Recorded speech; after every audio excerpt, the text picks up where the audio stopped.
तल हो जाता है। गौर सुंदर के प्रिय साग का आस्वादन करने में ही मैं जीवन की सार्थकता मानता हूँ। श्री कृष्ण भजन के अनुकूल जीवन निर्वाह के लिए जो कुछ पाता है, यह भक्ति विनोद प्रतिदिन उसे सुख पूर्वक ग्रहण करता है। हरे कृष्णा कृष्णा कृष्णा हरे हरे, हरे हरे राम राम राम हरे हरे। हरे कृष्णा माता जी, दंडवत प्रणाम। माता जी भी आई नहीं?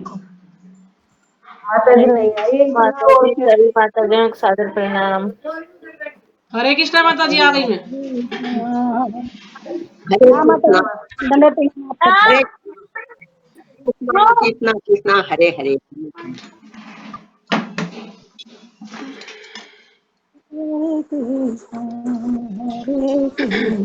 हरे कृष्णा, प्रणाम माता जी आप सभी को। हरे कृष्णा माता जी, दंडवत प्रणाम, सभी भक्तों को माता जी प्रणाम। नहीं आई क्या? नहीं, आज दोनों माता जी नहीं। चलो कोई नहीं, हम लोग पढ़ते हैं। एकादशी कीर्तन गाया मैंने आज। अच्छा अच्छा माता जी, मैं सुन नहीं पाई, तो बहुत बहुत धन्यवाद आपका कीर्तन करने के लिए, क्योंकि मैं अभी किचन में ही थी, अभी आई हूँ वहां से। हरे कृष्णा माता जी। तो आज 12वां चैप्टर पढ़ना है ना हमें। कल आपने थोड़ा सा पढ़ा था उसमें से, तो इसको बस पढ़ना है। इसमें समझने का कुछ है नहीं, क्योंकि किसी ने इसको कुछ पढ़ा ही नहीं है, समझाया ही नहीं है, तो वैसे बस ऐसे रीडिंग की तरह से पढ़ना है।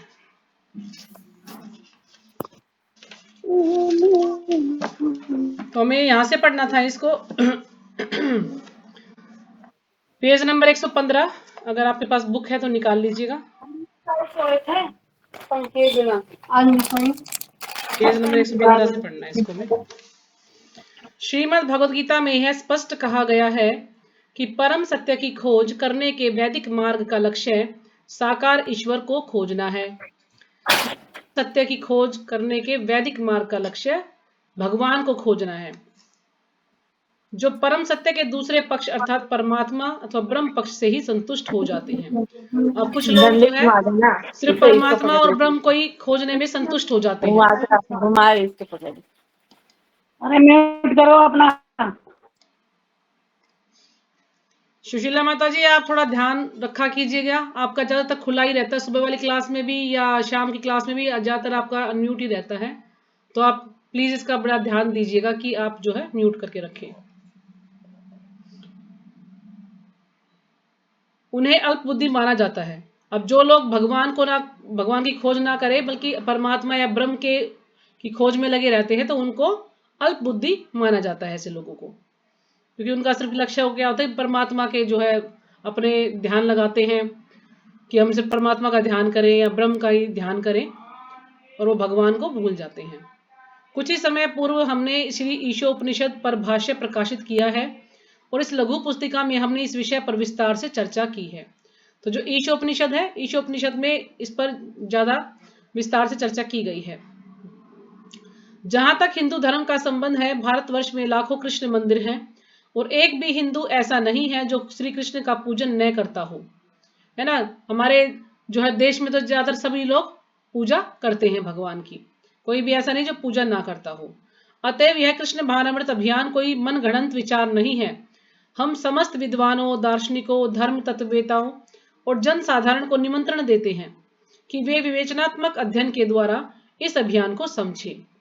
तो प्रभुपाद जी सबको जो है आमंत्रित कर रहे हैं, निमंत्रण दे रहे हैं कि आप सब आइए और इसके जो है अभियान के को समझने का प्रयास कीजिए।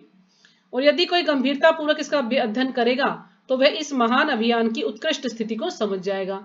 और कोई गंभीर भक्त होगा, कोई अच्छे से इसका अध्ययन करेगा, तो इसकी जो उत्कृष्ट स्थिति, जो उच्च स्थिति है, उसको वो समझ जाएगा। कीर्तन विधि भी प्रमाणिक है। कृष्ण नाम के निरंतर कीर्तन के विषय में प्रोफेसर स्टाल की निराशा की भावना निश्चय ही इस बात का ठोस प्रमाण है कि कृष्ण भावनामृत के इस प्रमाणिक अभियान से संबंधित ज्ञान का उनके पास अभाव है। तो जो डॉक्टर JF स्टाल है, वो भी इस चीज को मानते हैं कि उनके पास अभाव है, कृष्ण भावनामृत के बारे में उन्हें ज्ञान नहीं है। श्रीमान केरी के पाठ्यक्रम को मान्यता प्रदान करने की प्रार्थना को अस्वीकार करने के स्थान पर उनको और कैलिफोर्निया विश्वविद्यालय बर्कले के अन्य सभी विद्वान प्रख्याताओं को इस प्रमाणिक अभियान की सत्यता को धैर्यपूर्वक सुनना चाहिए। तो प्रभुपाद जी कह रहे हैं कि जो केरी के पाठ्यक्रम को मान्यता प्रदान करने की प्रार्थना को अस्वीकार करने के स्थान पर उनको कैलिफोर्निया विश्वविद्यालय बर्कले के अन्य सभी विद्वान, जो भी वहाँ कैलिफोर्निया में जो भी विद्वान है, जो भी प्रख्यातता है, उन सबको इस जो है प्रमाणिक अभियान की, जो कृष्ण भावनामृति आंदोलन है, इसकी जो सत्यता है, इसको धैर्यपूर्वक सुनना चाहिए, जिसकी वर्तमान नास्तिक समाज में परम आवश्यकता है। क्योंकि आजकल का समाज क्या है, नास्तिक है, तो ऐसे समाज में इसकी बहुत ही ज्यादा आवश्यकता है। बाद में इस पाठ्यक्रम को मान्यता प्रदान कर दी गई थी। उस समय में मतलब इसको कोई मानता नहीं था, लेकिन बाद में फिर ये श्रीमद् भगवद गीता को मान्यता प्राप्त हो गई थी। केवल यही एक ऐसा अभियान है जो भ्रांत युवा पीढ़ी की रक्षा कर सकता है। कृष्ण भावनामृत ही है जो कि सबकी रक्षा कर सकता है। मैं इस देश के सभी उत्तरदायी संरक्षकों को निमंत्रण दूंगा कि वे इस अलौकिक आंदोलन को समझें और तद उपरांत हमें यथासंभव सुविधाएं प्रदान करें, जिससे सभी लोगों के कल्याण के लिए इस अभियान का प्रसार किया जा सके। से धन्यवाद। आपका अभय चरणारविंद भक्ति वेदांत स्वामी हरे कृष्ण अभियान के आध्यात्मिक गुरु। क्योंकि प्रभुपाद जी ने लेटर लिखा है ना, तो उसी में से इसको ये लिया गया है यहाँ पे। तो प्रभुपाद जी फिर लास्ट में लिखते हैं धन्यवाद और अपना नाम लिखते हैं यहाँ पर। शिल प्रभुपाद एवं डॉक्टर स्टाल के मध्य पत्रों का आदान प्रदान। फिर उनके मध्य दोनों के बीच में जो JF स्टाल डॉक्टर जो इसमें बात कर रहे हैं और प्रभुपाद जी के बाद फिर पत्रों का आदान प्रदान होता है। तो 23 जनवरी 1970 स्वामी AC भक्ति वेदांत प्रिय स्वामी जी, तो वो प्रभुपाद जी को लेटर लिख रहे हैं। लॉस एंजलिस टाइम्स को लिखे गए अपने पत्र की प्रतिलिपि मुझे भेजने के लिए धन्यवाद। वह पत्र अब डेली कैलिफोर्नियन में भी प्रकाशित हुआ है। ये आपने जो मुझे पत्र भेजा है उसके लिए बहुत बहुत धन्यवाद। और वही पत्र अब कैलिफोर्निया में भी, जो डेली कैलिफोर्निया में भी प्रकाशित हुआ, यानी वहां पर जो कोई भी अखबार होगा उसमें या कोई पत्रिका होगी उसमें वो प्रकाशित हुआ है। मेरा विचार है कि आप मुझसे सहमत होंगे कि साक्षात्कार, इंटरव्यू एवं प्रयास को लिखे गए पत्रों के माध्यम से धार्मिक अथवा दार्शनिक विषयों पर चर्चा करने से विज्ञापन के अतिरिक्त और कोई विशेष लाभ नहीं होता।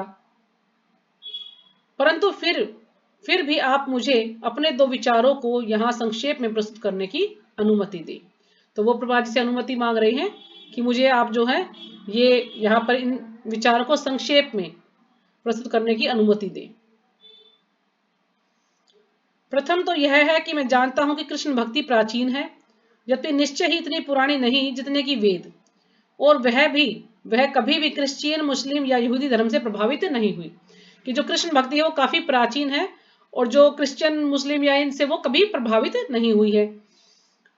मैंने इस संबंध में बौद्ध धर्म का कभी कोई संदर्भ नहीं दिया था।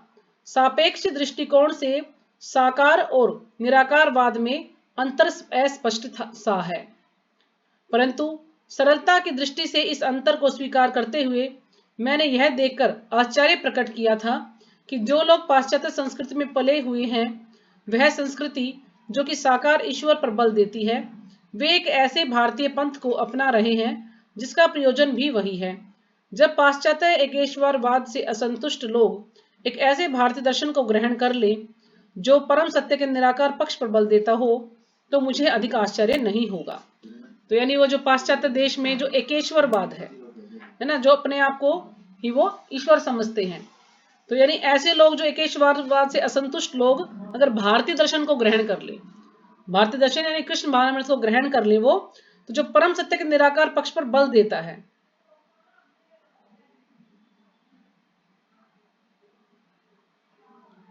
तो मुझे अधिक आश्चर्य नहीं होगा।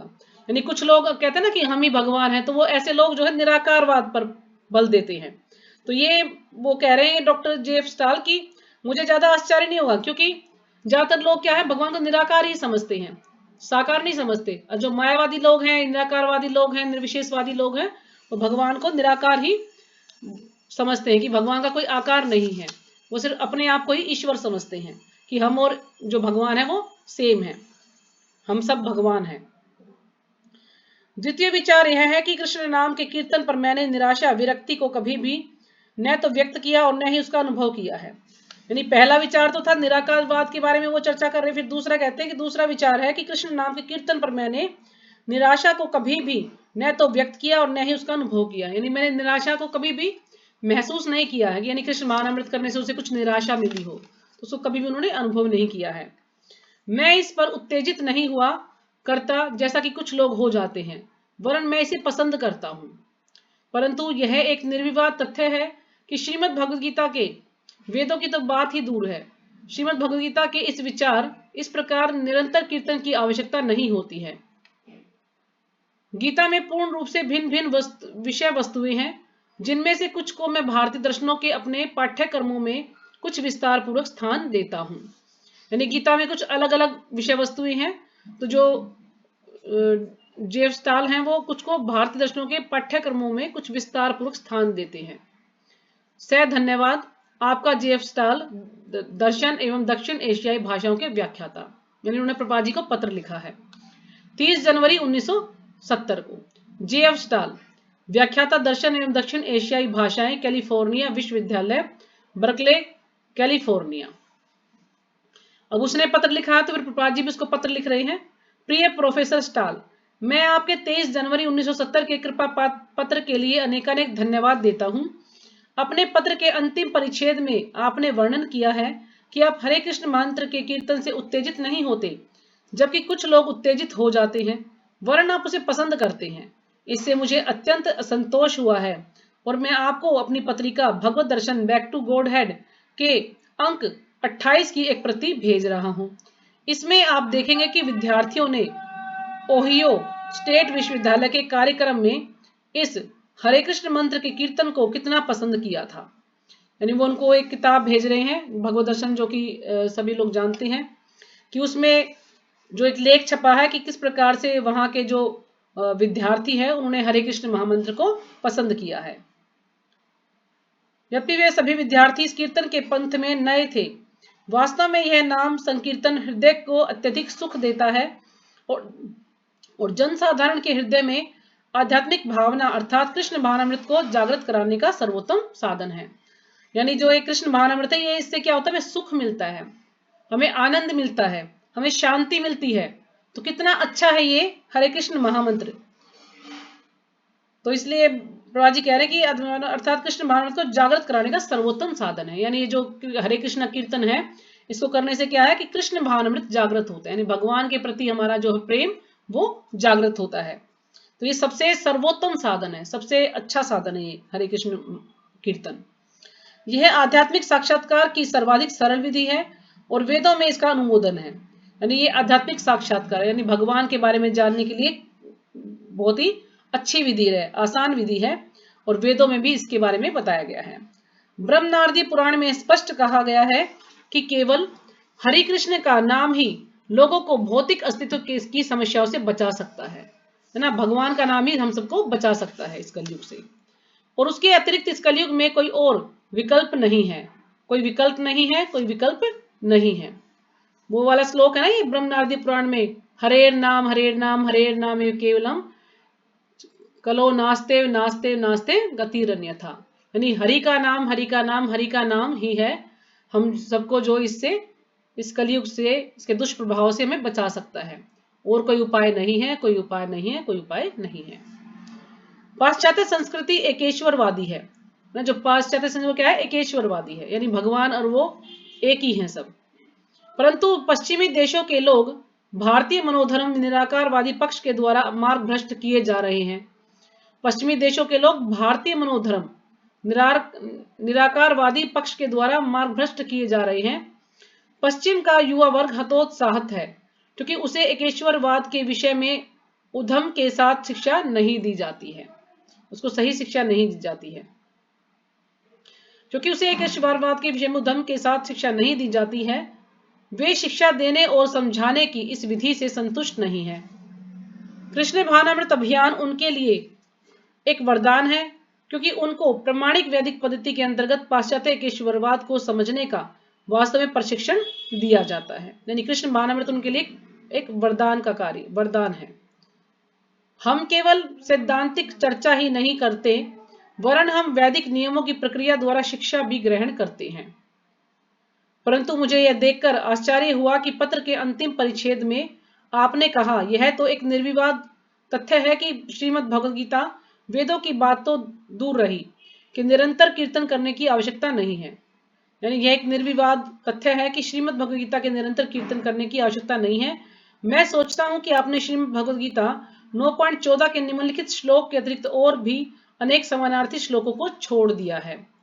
सततम कीर्तयन्तो माम यतन्तश्च दृढ़व्रता नमस्यन्तश्च माम भक्त्या नित्ययुक्ता उपास्ते।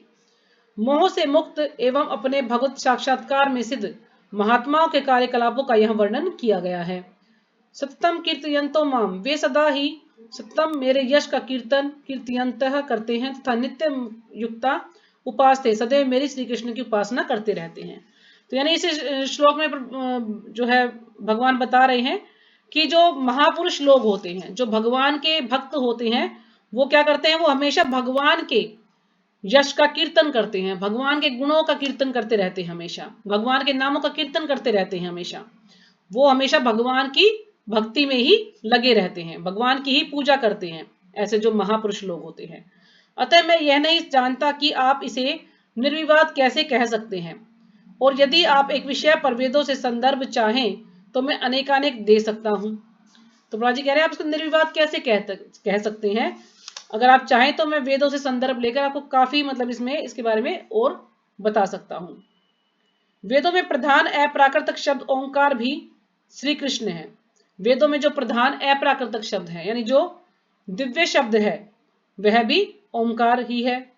जो ओंकार है दिव्य शब्द, वो भी क्या है, वो कृष्ण ही है। प्रणव ओंकार वेदों का दिव्य सार तत्व है। वेदों का पालन करने का अर्थ है वैदिक मंत्रों का कीर्तन करना, और कोई भी वैदिक मंत्र ओंकार के बिना पूर्ण नहीं है। तो कोई भी वैदिक मंत्र क्या है, ओंकार के बिना पूर्ण नहीं है, क्योंकि ओम सबसे पहले लिया जाता है। मांडुक्य उपनिषद में ओंकार को परम ईश्वर भगवान का सर्वाधिक शुभ शब्द प्रतिनिधि कहा गया है। इसे पुनः अथर्व वेद में भी प्रमाणित किया गया है। ओंकार परम ईश्वर भगवान का शब्द ध्वनि प्रतिनिधि है और इसलिए वेदों का प्रधान शब्द है। इस संबंध में परम ईश्वर भगवान श्री कृष्ण कहते हैं, प्रणवा सर्ववेदेषु, समस्त वैदिक मंत्रों में मैं ओंकार हूं। श्रीमद् भगवद गीता 7.8।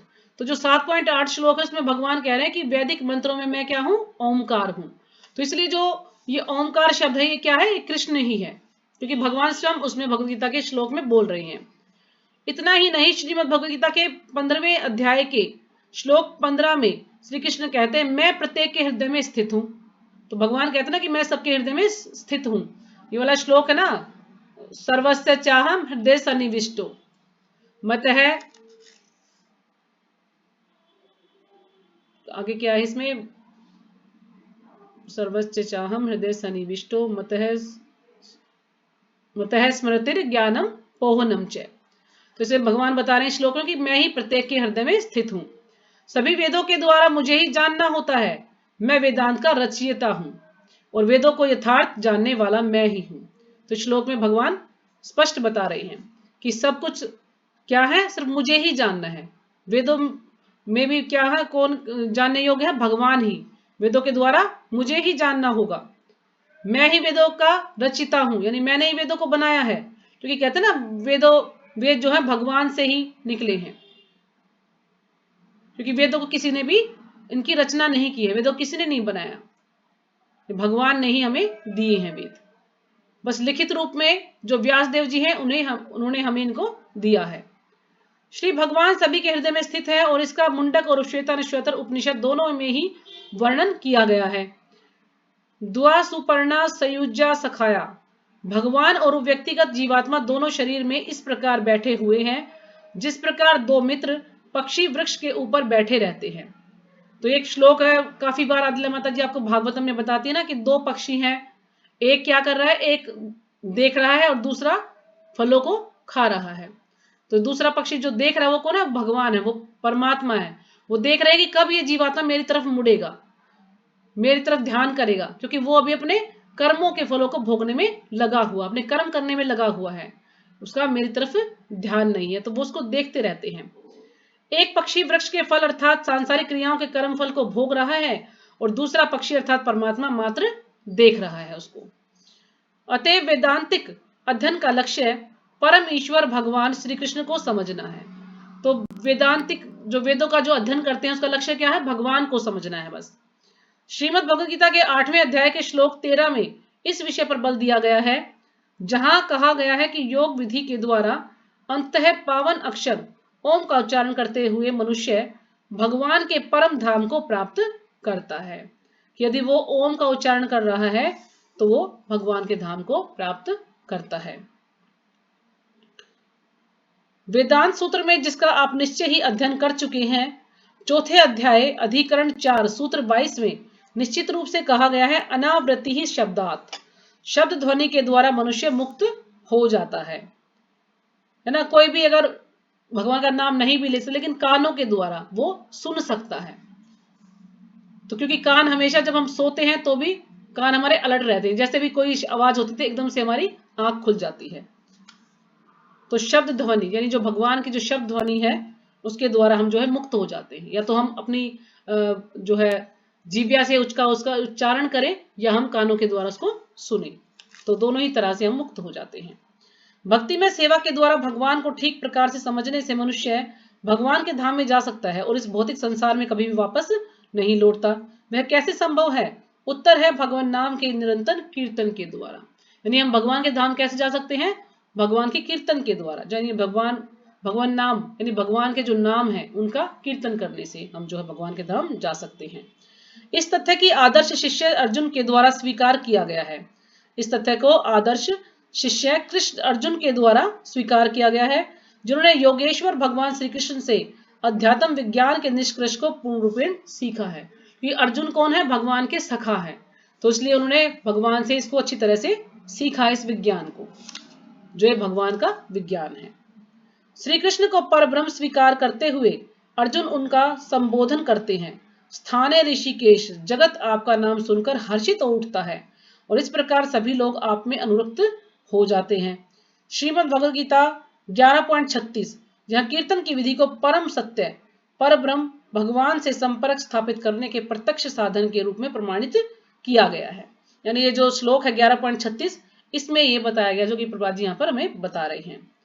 मात्र कृष्ण नाम के कीर्तन के द्वारा आत्मा अपने मूल निवास भगवत धाम लौट जाने के लिए परम पुरुष श्री कृष्ण द्वारा आकर्षित कर लिया है। नारद पंचरात्र में कहा गया है कि समस्त वैदिक अनुष्ठान, मंत्र और ज्ञान हरे कृष्ण कृष्ण कृष्ण हरे हरे इन 8 शब्दों में कूट कूट कर भर दिए गए हैं। नारद पंचरात्र है जो शायद नारद मुनि ने लिखा है, तो उसमें कहा गया कि समस्त वैदिक अनुष्ठान है, मंत्र है और ज्ञान, ये सब क्या है? जो ये हरे कृष्ण महामंत्र है, इसमें कूट कूट कर भर दिया गया है जो भी ज्ञान है। उसी प्रकार कली संतरण उपनिषद में भी कहा गया है कि 16 शब्द हरे कृष्ण कृष्ण कृष्ण हरे राम राम राम हरे हरे विशेष रूप से इस भौतिक कलयुग के लिए बनाए गए हैं। तो जो कली संतरण उपनिषद उसमें भी इसके बारे में, जो हरिना का नाम है, इसके बारे में बताया गया है कि कलयुग के लिए ये बहुत ही महत्वपूर्ण है। ये जो ये महामंत्र है, ये कलयुग के लिए, विशेष प्रकार से कलयुग के लिए बनाया गया है। यह सब विषय वस्तु मेरे ग्रंथ। हाँ जी बोलिए। कहाँ से पढ़ रहे हो? अभी तक आपने शुरू से नहीं देखा क्या मुझे? माता जी मैं पढ़ रही हूँ 120 नंबर पेज पे। 120 नंबर पेज पे है। अगर आपके पास नई बुक होगी तो, और पुरानी होगी तो माता जी उसमें फिर मुझे पता नहीं कौन सा पेज होगा। नहीं है माता जी। हाँ जी, नारद पंचरात्र लिखा है वो पैराग्राफ ना, नारद पंचरात्र, तो यहाँ से पढ़ रही हूँ मैं। अगर आपको मिल गया हो तो देखिए आप। यह सब विषय वस्तु मेरे ग्रंथ भगवान श्री चैतन्य महाप्रभु का शिक्षामृत में अत्यंत विस्तार के साथ प्रस्तुत की गई है। यानी ये जो विषय वस्तु है प्रभुपाद जी इसको बता रहे, क्योंकि प्रभुपाद जी ने लेटर लिख रहे हैं जे एफ स्टाल को। कितना बड़ा लेटर प्रभुपाद जी ने लिखा, कितना ज्ञान उसको दिया है कि जो ये विषय वस्तु है मेरे ग्रंथ भगवान श्री चैतन्य महाप्रभु का शिक्षामृत में अत्यंत विस्तार के साथ प्रस्तुत की गई है। यानी जो भगवान का ये जो नाम है, ये जो शिक्षामृत है, जो चैतन्य महाप्रभु ने 8 श्लोक ये जो शिक्षामृत है उनका, उसमें जो है ये बताया गया है। अतएव कीर्तन की विधि न केवल जीवन की व्यवहारिक सिद्धि प्राप्त करने की दिव्य पद्धति है, वरन एक प्रमाणिक वैदिक सिद्धांत भी है, जिसका महानतम वैदिक विद्वान एवं भक्त भगवान श्री चैतन्य, जिन्हें हमें लोग श्री कृष्ण का अवतार स्वीकार करते हैं। अब जो चैतन्य महाप्रभु क्या है, भगवान श्री कृष्ण के ही अवतार हैं। वो जो है स्वयं श्री कृष्ण है, लेकिन वो चैतन्य महाप्रभु के रूप में आए हैं, एक भक्त के रूप में आए हैं, हमें भक्ति सिखाने के लिए कि हमें भगवान की भक्ति कैसे करनी है। कृष्ण भावनामृत अभियान का नहीं, तो श्री कृष्ण का अवतार स्वीकार करते हैं के द्वारा उद्घाटन किया गया था। हम उनके प्रमाणिक चरण चिन्हों का अनुसरण कर रहे हैं। तो जो चैतन्य महाप्रभु ने हमें सिखाया है, हमें उनके चरण चिन्हों का ही अनुसरण करना है, उसी को जो है हमें फॉलो करना है। कृष्ण भावनामृत अभियान का कार्यक्षेत्र विश्वव्यापी है। अब जो कृष्ण भावनामृत पूरे विश्व में फैल चुका है, विश्वव्यापी है वो।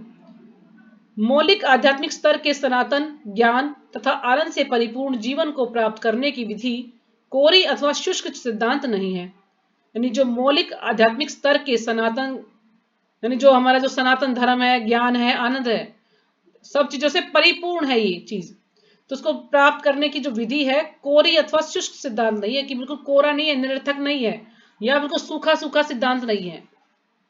क्योंकि ये क्या है, ये सनातन है, ये शाश्वत है, ये कभी भी समाप्त तो होने वाला नहीं है। ये जो सनातन धर्म है, और इसका कभी ये नहीं पता कि कब से शुरू है, ये हमेशा से ही चला आ रहा है।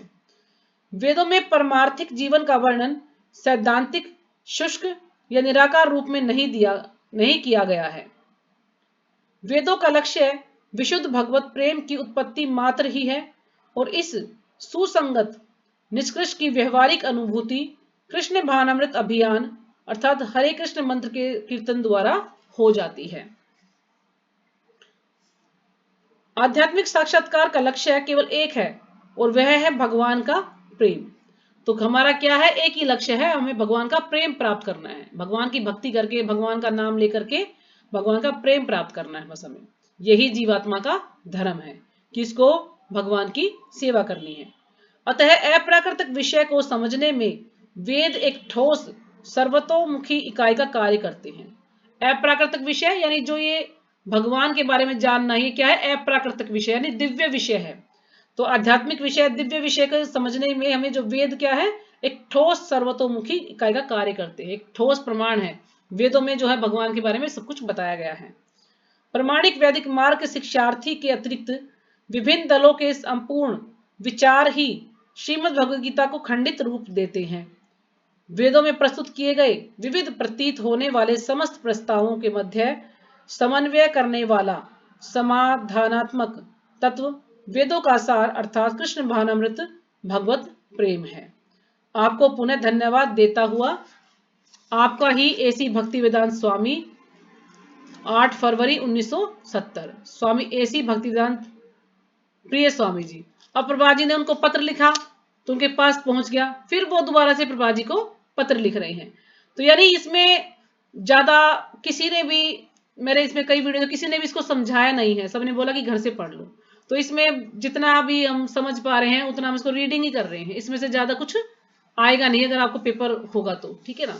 तो इसको आप बस ऐसे ही पढ़ लीजिए, जो चीज समझ आ रही है वो समझ लीजिए, जो ना समझ आ रही तो उसका कोई उपाय नहीं है। क्योंकि मुझे खुद इसमें ज्यादा, मैंने इसको पढ़ा भी नहीं है तो मुझे पता नहीं इसके बारे में कुछ भी। तो वो फिर पत्र लिख रहे हैं, जेफ स्टाल फिर प्रभा जी को पत्र लिख रहे हैं। 8 फरवरी 1970 स्वामी एसी भक्तिवेदांत स्वामी, भक्तिवेदांत प्रिय स्वामी जी, आपके 30 जनवरी के लंबे एवं रोचक पत्र भेजने की कृपा के लिए आपको धन्यवाद। है ना, प्रभा जी ने काफी लंबा पत्र उसको भेजा, हमने जैसे पढ़ा यहाँ पर, और कह रहे कि रोचक पत्र भेजने के लिए आपको धन्यवाद कर रहे हैं। साथ भेजी गई बैक टू गॉड हेड की प्रति के लिए भी धन्यवाद, क्योंकि प्रभा जी ने उनको भगवत दर्शन की पत्रिका उनको भेजी थी पत्र के साथ ही। अभी तक मैंने यहाँ आपके संघ के सदस्यों के साथ कुछ चर्चाएं की हैं, परंतु मेरे दृष्टिकोण से वे पूर्ण रूप से संतोषजनक नहीं रही। यानी वो कह रहे हैं उन्होंने काफी चर्चाएं की भक्तों के साथ, लेकिन वो काफी संतोषजनक नहीं, यानी उससे संतुष्ट नहीं हुए वो चर्चा करने से। परंतु अब मेरे पास आपका कहीं अधिक प्रमाणिक पत्र है, जिसके फलस्वरूप यह चर्चा उच्चतर स्तर पर पहुंच गई है। यानी जो पत्र उनको मिला तो वो उससे काफी संतुष्ट हैं। इतना होने के पश्चात भी मुझे भय है कि आपने मुझे विश्वस्त नहीं किया है कि वे सब शास्त्र जो आपने उद्धृत किए हैं केवल कृष्ण नाम का कीर्तन ही निर्धारित करते हैं। मैं उनमें से केवल सर्वाधिक महत्वपूर्ण शास्त्रों का संदर्भ देता हूं। तो जो कुछ उन्होंने शास्त्र पढ़े हैं तो उनका संदर्भ देकर वो जो है समझा रहे हैं, अपनी बात बता रहे हैं प्रभुपाद जी को। तो श्रीमद् भगवद गीता 9.14 में कीर्तयन्तः का अर्थ कृष्ण नाम का कीर्तन ही नहीं है। इसका अर्थ यश, कीर्तन, गान, चर्चा के साथ ही साथ गीत, श्लोक, वर्णन अथवा वार्तालाप हो सकता है। यानी वो अपने विचार प्रकट कर रहे हैं कि जो कीर्तयन्त यानी इसका अर्थ क्या है, कीर्तन ही नहीं है, इसका अर्थ ये भी हो सकता है। वो अपना मत दे रहा है कि इसका अर्थ है कि यश है, कीर्तन, गान, चर्चा के साथ ही गीत, श्लोक, वर्णन, वार्तालाप भी हो सकता है। टीकाकारों ने इस शब्द को इसी रूप में लिया है। शंकर अपनी टीका में इस शब्द की केवल पुनरावृत्ति भर करते हैं।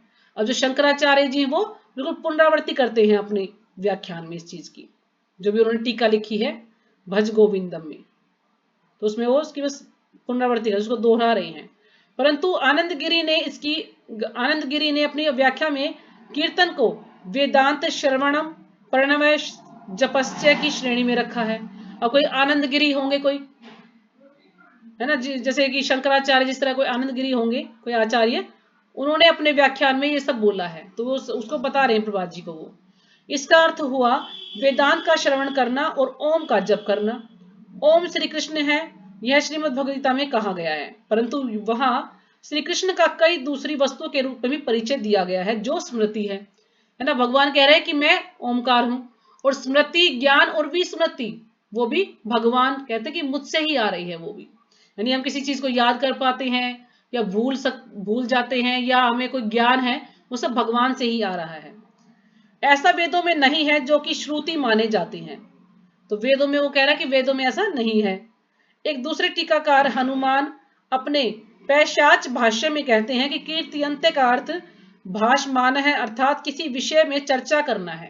यानी सब लोग जो है अपना अलग अलग मत बता रहे हैं, तो उन्होंने औरों के भी शास्त्र पढ़े होंगे, तो वो फिर जो जेफ स्टाल है वो प्रभुपाद जी को समझा रहा है कि उसमें तो उन्होंने तो इसका ये अर्थ दिया है, आपने इसका ये अर्थ दिया, तो वो सारा उनको बता रही हैं वो पत्र के जरिए। मैं सोचता हूं कि इस शब्द के वास्तविक अर्थ से अधिक महत्वपूर्ण यह है कि संपूर्ण श्लोक के अनुसार सभी को सदा ही कीर्तन में संलग्न रहना आवश्यक नहीं है, परंतु केवल इतना ही है कि कुछ महात्मा ऐसा करते हैं। यह अगले श्लोक से और स्पष्ट हो जाता है, जो कहता है कि अन्य दूसरे लोग ज्ञान यज्ञेन यजंतो माम, ज्ञान के द्वारा मुझे मेरा पूजन करते हैं। तो इससे जो अगला श्लोक है 15.16 होगा फिर, तो उसमें भगवान कह रहे हैं कि जो दूसरे लोग हैं वो ज्ञान के द्वारा मेरा पूजन करते हैं। श्रीमद् भगवद गीता एक उदार ग्रंथ है और वह विविध प्रकार के धार्मिक मार्गों के प्रति सहनशील है। यद्यपि ये वह अन्य सभी पक्षों की तुलना में एक पक्ष पर अधिक बल देती है, अर्थात सर्व फल त्याग, यानी जो सभी फल हैं जितने भी जो उनका त्याग कर दो। तो ये उनको समझ आया है, श्रीमद् भगवद गीता में से वो बता रहे हैं। अंततः वेदांत सूत्र के अंतिम सूत्र में अनावृत्ति ही शब्दार्थ में शब्द का अर्थ शास्त्र या वेदों के प्रकाश ज्ञान से है, जैसा कि संदर्भ एवं टीकाकारों के द्वारा स्पष्ट कर दिया गया है। शंकर इसके समर्थन में कई श्लोक उद्धृत करते हैं, जिनके अंत में इत्यादि शब्दे भय इन आता है। श्री शंकर इस सूत्र में शब्द का अर्थ मंत्रार्थ, वादादि मंत्र वर्णन इत्यादि भी करते हैं। वाचस्पति मिश्र भामती में इसका समर्थन करते हैं और एवं इसके आगे एक विरोधी विचार को जोड़कर और अधिक स्पष्ट करते हैं कि इसके विपरीत विचारधारा श्रुति स्मृति विरोधा, श्रुति और स्मृति के विरुद्ध है। आपके दयापूर्ण ध्यान के लिए एक बार पुनः धन्यवाद देता हुआ आपका ही अपना जेफ स्टाल। अब जेफ स्टाल का पत्र पढ़ा, अब फिर प्रभुपाद जी उसको पत्र लिखते हैं, क्योंकि उसने बताया कि अलग अलग आचार्यों ने इसका अलग अलग जो है अर्थ बताया है कीर्तयन्त का। तो फिर प्रभुपाद जी से पूछते हैं, प्रभुपाद जी उसको सही जवाब देंगे कि आखिर इसका अर्थ क्या होगा। 15 फरवरी 1970 जेफ स्टाल, व्याख्याता, दर्शन एवं दक्षिण एशियाई भाषाएं।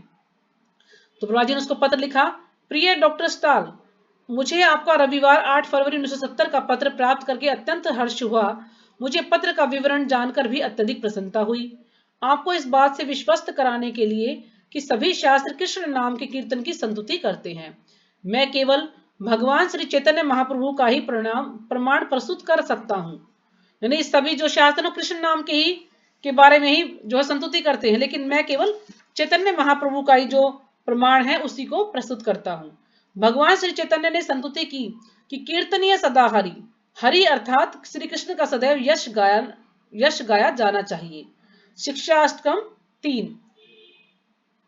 उसी प्रकार श्री मध्वाचार्य उद्धृत करते हैं, वेदे रामायणे चैव हरि सर्वत्र गीते, यानी वेदों और रामायण में प्रत्येक स्थान पर श्री हरि का गान किया जाता है। तो फिर प्रभुपाद जी उसको बता रहे हैं कि चैतन्य महाप्रभु ने क्या कहा है, मध्वाचार्य ने क्या कहा है, उसको समझा रहे हैं। उसी प्रकार श्रीमद् भगवद गीता 10:15.15 में भगवान कहते हैं, वेदेश्च सर्वे रहमेव वेद्यो, यानी सभी वेदों के द्वारा मुझे ही जानना होता है। यानी वेदों में क्या जानना, हमें भगवान के बारे में ही जानना, भगवान के बारे में ज्ञान लेना है। इस प्रकार हम पाते हैं कि सभी शास्त्रों परम पुरुष की ओर इंगित करते हैं, यानी जितने भी शास्त्र हैं सब परम पुरुष के बारे में ही हमें ज्ञान देते हैं। ऋग्वेद 1.22.20 में मंत्र है, ओम तद विष्णु परमम परम सदा पश्यन्ति सूर्यः, यानी देवतागण श्री विष्णु के उस परम धाम की ओर सदैव देखते रहते हैं। जो देवतागण है भगवान के धाम की तरफ देखते रहते हैं। अतएव संपूर्ण वैदिक पद्धति का सार भगवान श्री विष्णु को समझना है और सभी शास्त्र प्रत्यक्ष अथवा अप्रत्यक्ष रूप से परमेश्वर श्री विष्णु के यश का ही कीर्तन कर रहे हैं।